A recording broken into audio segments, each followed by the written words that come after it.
From the New York Times, it's The Headlines. I'm Tracy Mumford. Today's Thursday, July 23rd. Here's what we're covering.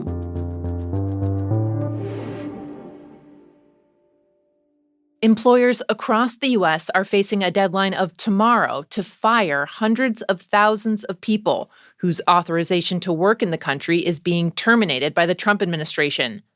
Last Friday was the deadline for businesses to dismiss immigrants from 6 countries, including Ethiopia, Myanmar, and Syria, whose temporary protected status has now ended. Tomorrow, the work permits of Haitians with TPS will expire.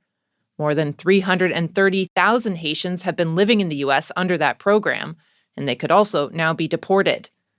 The Department of Homeland Security gave employers the deadlines this month after the Supreme Court cleared the way for the administration to end some TPS protections. The status is given to migrants from countries facing crises like natural disasters or civil unrest, and the administration stressed the program was designed to be temporary.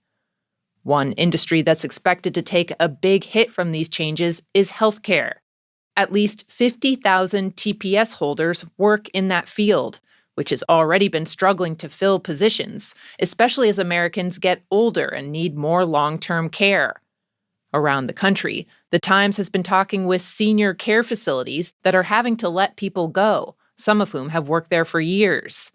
The chief executive of a senior living provider in the Boston area said he was expecting to have to dismiss 40 Haitian workers by tomorrow. It's part of a larger trend. That same provider said they'd already lost another 60 immigrant workers because of Trump administration policy changes. The head of an industry group that represents more than 5,000 senior service providers called the changes a disservice to older adults and families in need of care, and said, quote, "There is no workforce waiting in the wings."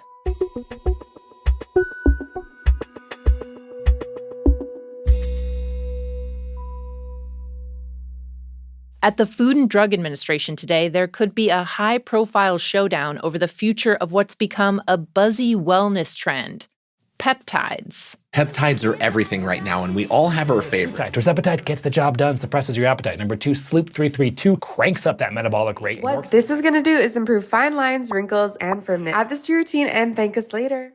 Recently, influencers and celebrities have been talking up what they describe as a miracle drug, claiming peptides can give you brighter skin, bigger muscles, heal your wounds, or even extend your lifespan. I mean, I'm a big fan of peptides. I've used them myself and used them with really good effect on a couple of injuries. One of the most prominent supporters of the drugs is Health Secretary Robert F. Kennedy Jr., who has been pushing the FDA to make peptides more widely accessible. Chemically speaking, our bodies naturally produce thousands of peptides, which are short chains of amino acids. They do everything from regulating hormones to reducing inflammation. Endorphins, for example, are peptides. So are medications like Ozempic. But when influencers talk about them, they're often talking about a wide array of experimental products, the potential benefits of which are almost entirely unproven, and which limited studies suggest can be dangerous, potentially leading to severe allergic reactions or tumor growth. A few years ago, the federal government banned specialized pharmacies from producing a number of peptide injections because of safety concerns.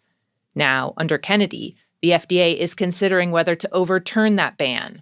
Starting today, a 19-member FDA advisory panel will take up the issue, and in a highly unusual situation, 6 of the people appointed to the panel sell or dispense peptides themselves, even though panels like this are intended to be neutral bodies of outside experts. For his part, Kennedy has argued that lifting restrictions on these peptides would bring them into mainstream production, instead of letting them circulate on a more dangerous black market. Though he's also said more broadly that, quote, "If you want to take an experimental drug, you can do that. You ought to be able to do that." After the FDA panel meets today and tomorrow, it will make a recommendation about the peptides to the agency's commissioner, though Kennedy will have the authority to overrule any decision. In response to questions about the makeup of the panel, the Department of Health and Human Services said all committee members underwent a standard, quote, ethics review and vetting process.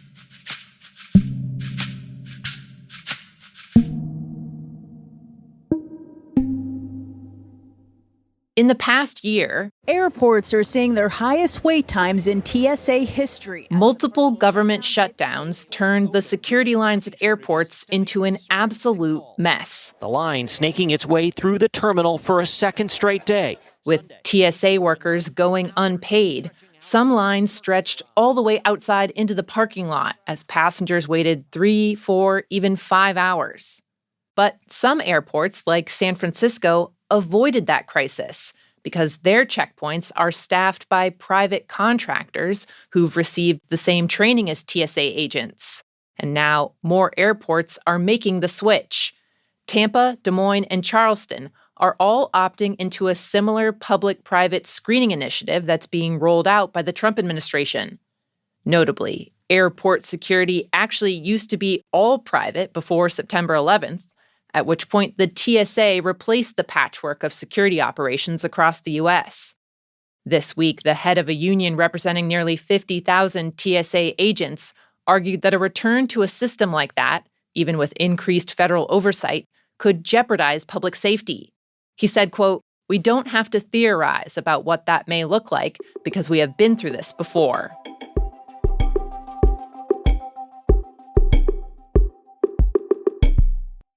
Should people stop eating fresh produce? Like, how do you avoid getting this thing? Across the country, Americans are in the grip of a great lettuce scare. All I want is a crispy Caesar salad, but we can't have lettuce right now. So Cyclospora infections, tied at least in part to leafy greens, have soared to record highs, with state health departments reporting more than 11,000 infections, which can cause severe diarrhea. There's been one major lettuce recall by Taylor Farms, the country's largest produce supplier, and consumers are now very wary. Grocery store shelves are full of unpurchased bags of spinach, arugula, romaine, and visits to chains like Sweet Green, Chopped, and Chipotle are down, according to one research group.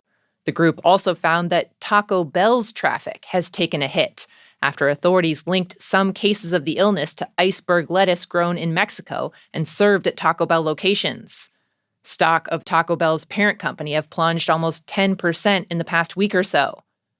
Overall, there's still a lot of uncertainty about the outbreak, exactly where it's coming from, what specific produce is affected, and that is contributing to people's decision to just stay away from greens. Some smaller restaurants said they've decided to pull all lettuce from their menus, and one food influencer told The Times she recently went out to dinner to a restaurant where she usually orders a salad, and instead, quote, "I ate some French fries."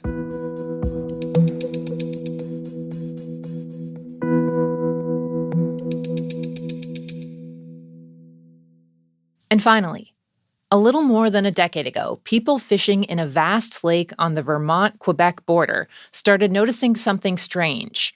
The brown bullhead catfish they were reeling in were covered in velvety black growths, skin cancer. Scientists who started looking into why the fish were getting sick thought that was a bit odd, since skin cancer is often caused by UV light, and the catfish live in the mud deep at the bottom of the lake. Now, after years of research, doing DNA testing and ruling out a wide range of possible explanations, a team at the University of Vermont has reached a remarkable conclusion.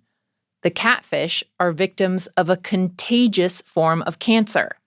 According to a report published yesterday in the journal Nature, the scientists say they think it started with a single catfish getting a tumor, and the cancer then spread through the water and invaded other catfish, potentially through scratches or wounds on their bodies.